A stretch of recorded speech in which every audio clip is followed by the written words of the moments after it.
So the first tip I have is to look in your house and see what you have available. There is probably food in the fridge or in the freezer or in the pantry or cabinet that could be used. And this could be non-perishables, it could be beans, it could be rice, it could be whatever. It might be frozen chicken, or it might be frozen shrimp, or it could be tofu or whatever. But there is a good chance that you can likely make something out of what you already have. And if you have nothing at all, that's fine. Start from a clean slate. But also we have to be proactive about not letting stuff expire, because Lord knows there are weeks at a time where I'm going through the freezer and I'm like, all right, this has frost burn on it. Like I need to just or freezer burn. I gotta just dump it, when I could have made something out of it sooner. So shop your stash and see what you can do. It'll definitely save you money, and it'll give you some ideas on things that you can create. My next tip is think about your go-to items. What are those things that you can just eat over and over again and you never get sick of? So for us, my family loves spaghetti. They will eat spaghetti like they haven't had it in months every time I make it. So every other week, usually we will have spaghetti. And I might switch up the sauce. It might have, sausage one time. It might have turkey, it might be beef, it might be a combination, whatever. Might use a different type of noodle or a different type of sauce, but whatever the case is, we will have spaghetti on a semi-normal cadence. And then if we get sick of spaghetti, we just won't be making spaghetti anymore, but it has worked really well for us. My husband loves chili. So when it's cool out or cold out, I like to do a crock pot chili so that we have a lot of that. I know that he can hook it up the way he wants to. I'll put it in individual containers so he can eat it. If I want some, I'm gonna sprinkle some cheese and some green onions on top, or some red onions or something like that, but it's an option for me as well.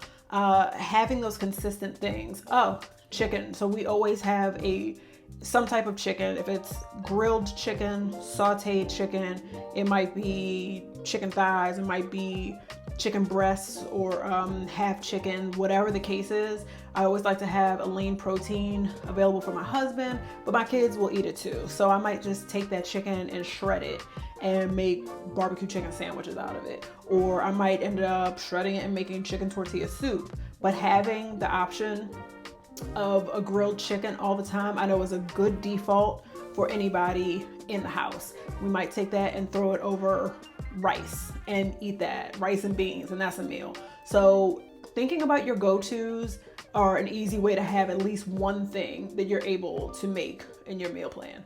Next, Pinterest. You already know Pinterest, you follow Pinterest, but there are so many different creators that have specific boards for almost everything. Steak salads. There are probably steak salad boards out there, Pinterest boards. You'll probably find some that are just peanut butter recipes. If you love peanut butter, you can probably find a board that just has stuff with peanuts in it, or just using, plant-based noodles or something like that. So getting on Pinterest, one, creating an account and being able to save those pins so that you can refer to them later. Great idea. Also looking for specific types of content in those categories that I just mentioned. So if you want, I've shared a ton of pins on food, and my links are below, but I have a board that's just called Taste that includes all kinds of food, just anything that looks good, I save it. But I have a seafood board, I have an air fryer board, I have a sandwich and burger board, I have you name it, soups, salads, adult lunch ideas, you name it. I have a ton of boards specifically around those ideas. It's not all stuff that I've created, it's stuff that I found on the internet, found on Pinterest, and some stuff that I found on the internet that I've saved directly to Pinterest. I might not have discovered it on Pinterest, but I've pinned it so that I can use it later and then I can share it with y'all. So I have a lot of those in the description area if you want to check those out. Ooh, one of my favorites, cookbooks. I am an avid cookbook collector. I'm not telling you to go out and buy a bunch of cookbooks, but having cookbooks are great because, one, you get a list of meal ideas, you get recipes to go with those. Sometimes they'll have substitution ideas or side item ideas or things like that. They also have usually recommendations on different brands sometimes, or ingredient types. They might say, oh, instead of trying the noodles that are made out of this kind of starch, use this, or whatever that might be. There's tool lists, there are conversion charts, there's all kinds of good stuff. So I love cookbooks, and I like to get them from all different kinds of cuisine. I've purchased them from creators on social media. I've purchased them from Amazon, like Kindle cookbooks, Amazon. And then also just cookbooks that I've purchased because I'm a fan of the chef or the type of cuisine. You do not have to go purchase them. I often get my cookbooks from the library first. So go to the library or look in your library app and decide which cookbooks make sense for you to have. In this way, you can test recipes before you buy it. If you feel like you're going to use this cookbook over and over again, I would suggest buying it later.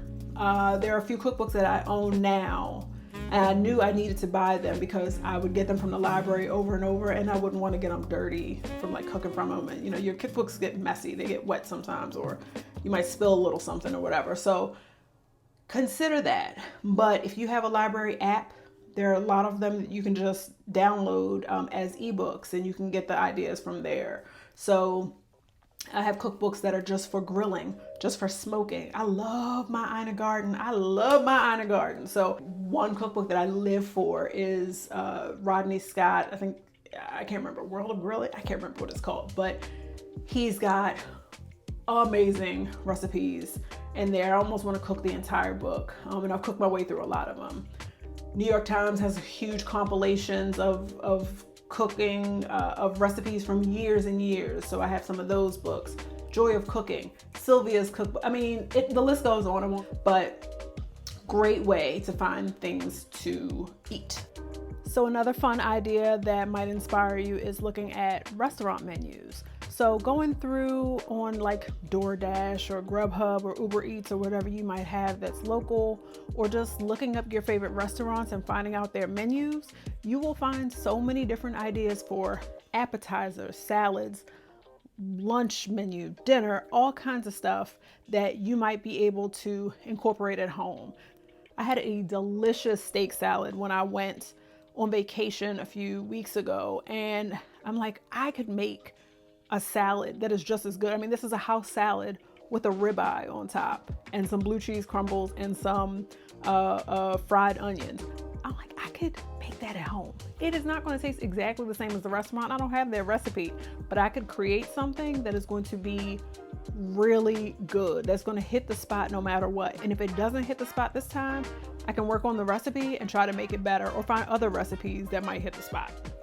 Browsing your grocery stores can also give you some inspiration. So when you go grocery shopping and you are like laser focused on stuff, you may or may not see certain things that you're like, oh, I might want to try that at some point. So I'm one of those people that I take pictures of all kinds of things just so I could keep it in my memory. I'm not going to remember it either way if I don't take a picture or write it down somewhere or email it to myself. So what I do sometimes is I'll take a picture of something that looks good, especially if I'm in like Costco or Sam's Club or BJ's, where I really don't want, yes, I have all three memberships.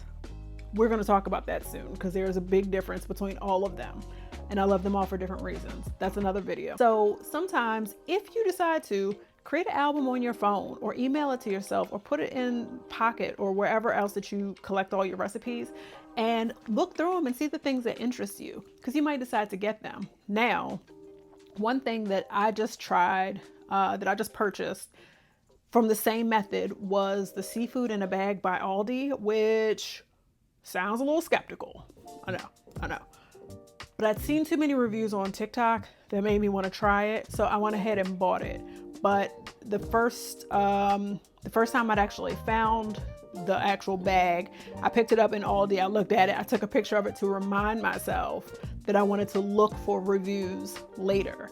And so it was just another method for me to be able to think of meal plan ideas and things that I wanted to try.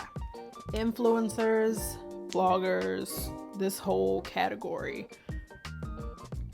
My social media accounts, every social media account I have a folder, at least one folder dedicated to food. And that is because I follow a lot of people who create food. Some of them are food creators specifically. Some are just people who are cooking and they make something and I think it looks good. But I have folders dedicated to all of them. Some include recipes, some don't.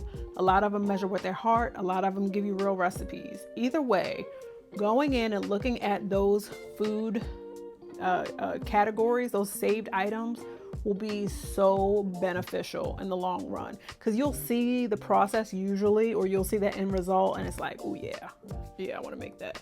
So I believe on Instagram I might have just one folder. I think TikTok I have 3. So I think I have one just for like food, like main food, like all kinds of food. I might have one just for grilling and smoking food, since it's so different. It's just a whole different practice.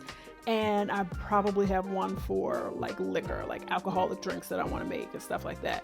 Oh, and I definitely have one for coffee, different types of coffee drinks that I want to make on my espresso machine. So going through, following different influencers that are cooks, professional or home cooks, enthusiasts that have different dietary needs or specializations, it will give you so much content. Plus, some of them have digital products that they create around them. But I bought stuff from them. They were influencers that made food that looked good. So I bought their cookbooks and now I have that so I can go through those. But social media, of course, has a bunch of stuff. And Pinterest is not social media. Pinterest is a visual search engine.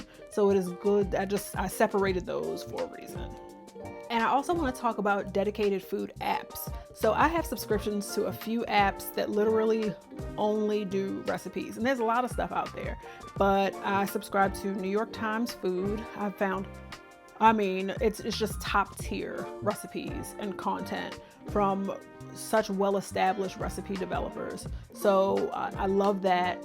I also am a big fan of, Budget Bites and Fit Men Cook. So I have subscriptions. I think Budget Bites and Fit Men Cook, I think I paid like a one-time fee, but I can pretty much access everything. But they have free content too, and they have blogs which are free.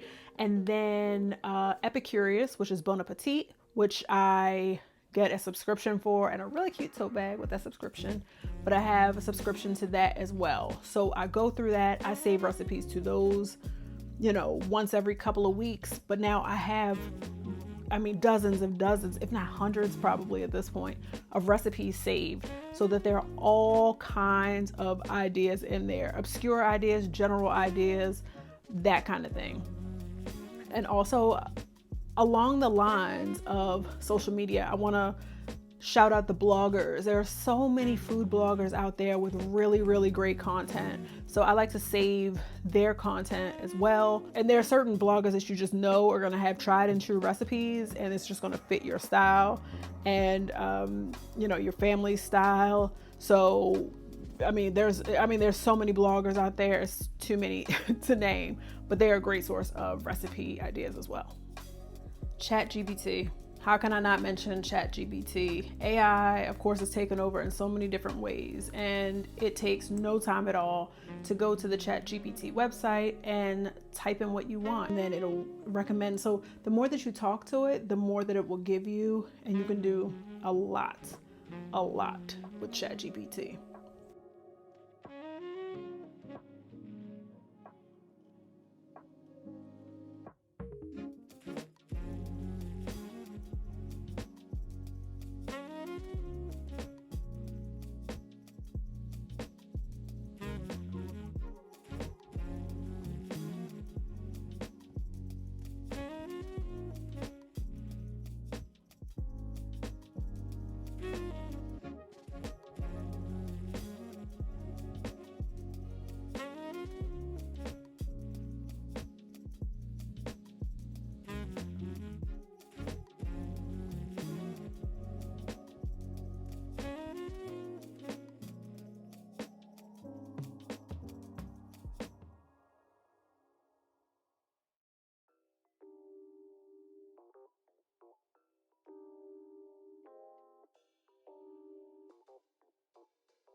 The most common types of meal planning advice is to have theme nights. So they'll say, try things like Meatless Monday or Taco Tuesday or pasta night or, Asian inspired night or European, whatever. It is a broad way of looking at things, and it is very generic, but it will give you different types of categories to try different things. And it's a good way to kind of like streamline everything. It's not my favorite thing to do, but I see why it works for some people, and it's definitely worth a shot if you're looking for new ways to come up with ideas. Cooking variations and seasoning variations. So if you decide to make shrimp, right, 3 nights a week, you could make tequila lime shrimp on Monday, you could make chipotle shrimp on Wednesday, or you can make shrimp scampi on Friday. And that way you have totally different meals, totally different flavor profiles, and it's going to not feel like you're eating the same thing over and over. Then you might want to put that shrimp scampi over pasta, or you might want to put the chipotle shrimp over rice, or eat it by itself, or whatever you decide to do. But that's a way that you can switch things up. If you're eating your veggies and you want them roasted one day, let's say you just want to have a plate of roasted veggies, cool, that definitely works. And then you might decide, you know what, I want to grill them, I like that flavor, and maybe I want to use some wood chips. Doing those different variations are going to totally change everything for you. So if you could only afford to buy a pack of $12 chicken breasts and you got to make that work for the week, you could come up with a bunch of different ways to make that meat dish stand out. And you can do that with almost anything that you decide to create. Like me, I'm always buying new things from local vendors and different small batch places that I happen to find online and in stores, and some big companies too, but not a whole lot of those. But that always gives me a new way to try new stuff and to have some variation in what I create. All right, so we're wrapping this up. So now we've come up with all these different ways that you can find ideas, but now you need a place to store them so you can quickly find them and create a meal plan. So there are a couple different ways to do this. One, you can create a cookbook or a binder, a folder, something where you're ripping out recipes from magazines, you're printing things out, you're writing things down, and you're compiling them so that you can go through them. I had a bunch of food magazines that I just ripped stuff out of, and I'm like, all right, I'm dumping these magazines and I'm keeping the 2 things that I want to make. So that is an idea. There are lots of binders out there, really cute ones too, where you can write down family recipes and different things like that. So that's an option. 2, I have 2 digital things that I like to use aside from the apps, the dedicated apps that I use. One is Pocket.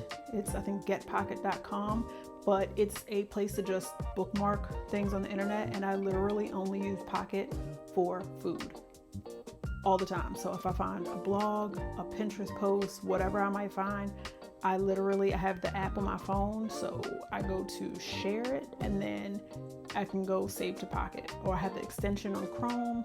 If I find something online, no matter where I am online, I could save it to Pocket, and I have years worth of recipes saved. I'm just a food-minded person, so that's why this is so important to me and exciting for me. The other thing I have is Eat Your Books, which is a digital platform that my friend Nell told me about. And what it does is it allows you to save the recipes that you found in your cookbooks. So what you do, there's a free version and there's a paid version. I do the paid version, but what it does is it allows you to save recipes that are in cookbooks or food magazines or blogs and things like that. It saves them so you have a bookshelf, a digital bookshelf. And it has all the recipes listed, so you can just save your favorites, and then it lists the main ingredients for the recipe. So it doesn't give you the recipe itself, but it makes it easy for you to make a shopping list based off of recipes that you want to try. So I have been using that for years. I sometimes consider canceling it, but every time I do, I'm like, dang, what was that recipe that I wanted to make from that one book? And I don't want to go find my cookbook, go back through it, trying to figure out which cookbook it was, blah, blah, blah, because I got a bunch. And if you don't have a bunch, you might not need a platform like this. For me, it is key. Plus, I find a lot of other cookbooks that I'm interested in. So you can browse other people's bookshelves, cookbook bookshelves, and things like that. So I think it's a really fun platform to have. And even though I probably use it once a month, maybe twice a month if it's like a holiday or like I'm cooking for a bunch of people. It's one of the things that I use and I really don't see myself not using, especially for the shopping list feature.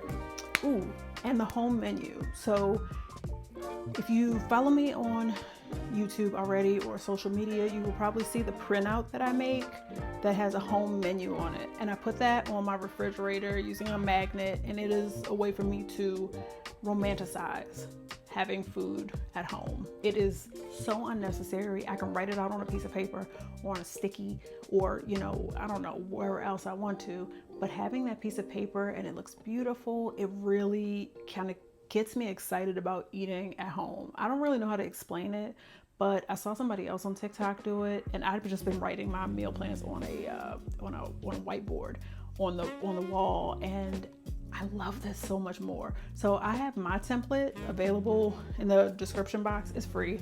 I'll email it to you if you sign up for my newsletter, which it probably isn't going to go out that often, but I'll just be sharing all kinds of food and home related stuff. So you can find that below. But I fill that out anytime I go through my list of meal ideas and I want to figure out what I'm going to make for the week. So feel free to check that out. So I just want to thank you for joining me for this video. I have a lot more to share. I want to talk about ingredient prep, and hopefully that video will be out sooner rather than later so I can show you how I get ready to prepare the meals that I come up with, and I do it much faster by prepping all the ingredients first, which is called mise en place, and it makes everything easier, and then I can make stuff on the fly. Then I have like easy access to things that I may not have thought I needed. So I like to prep onions every week, hard-boiled eggs, bacon bits, and I actually buy those in bulk. I have a lot. Like, we have so much to talk about as far as this goes, but I have to be more intentional about preparing meals at home. And I was doing so well, and I fell off during the summer, making meals at home, bringing them in, and not buying lunch out and not buying dinner out a bunch. It is such a waste of money. It is a waste of money, and I don't want to continue to do that. So I will be sharing more of this as I go. I have a ton of ideas, y'all. I have so much I want to come up with, but we'll talk soon. Thank you all so much for following, and if you have any other ideas or questions or video ideas, I would love to hear them in the comments below. Please share this with a friend that you think might need it, because I know some friends that might need it, and I'm gonna send it to them. So thank you all again for your support, and I will talk to you soon. Bye.